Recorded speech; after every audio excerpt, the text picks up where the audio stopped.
വൈദ്യുത ബില്ല് കുടിശ്ശികയായതിനെ തുടർന്ന് പത്തനംതിട്ടയിൽ വനംവകുപ്പ് ഓഫീസിലെ ഫ്യൂസ് ഊരി KSEB.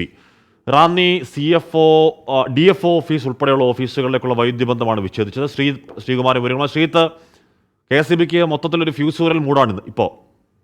തീർച്ചയായും KSEBക്ക് ഫ്യൂസ് മോഡൽ എന്ന് മാത്രമല്ല, അതിൽ ഏറ്റവും എടുത്തു പറയേണ്ട ഹാഷ്മി DFO ഓഫീസിൽ മാത്രം. റാന്നി DFO ഓഫീസ് എന്ന് പറഞ്ഞാൽ അവിടെ RRTയും അതുപോലെ തന്നെ സ്പെഷ്യൽ ടാസ്ക് ടീമൊക്കെ സ്ഥിതി ചെയ്യുന്ന, അല്ലെങ്കിൽ അവരുടെ ഒരു പ്രവർത്തന മേഖലയാണ്, അവരുടെ ഓഫീസാണ്, അത് കാര്യാലയമാണ്. ആ മേഖലയിൽ ഏതാണ്ട് DFO ഓഫീസ് മാത്രം 15,000, അതുകൂടാതെ RRT ഓഫീസിന് 6,500, അങ്ങനെ ഏതാണ്ട് ഒരു 30,000-ഓളം രൂപ ഇപ്പോൾ തന്നെ കുടിശ്ശികയാണ് എന്നാണ് KSEB പറയുന്നത്.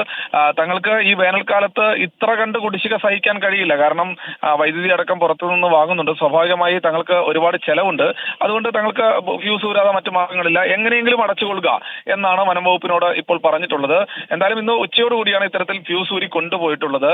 അല്പസമയം മുൻപ് ഈ വനംവകുപ്പ് മന്ത്രിയും അതുപോലെ തന്നെ ഈ പറയുന്ന വൈദ്യുതി മന്ത്രിയും തമ്മിൽ സംസാരിച്ചു എന്ന തരത്തിലുള്ള വാർത്തകളൊക്കെ വരുന്നുണ്ട്. പക്ഷേ ഇതുവരെയും ഫ്യൂസ് പുനഃസ്ഥാപിച്ചിട്ടില്ല.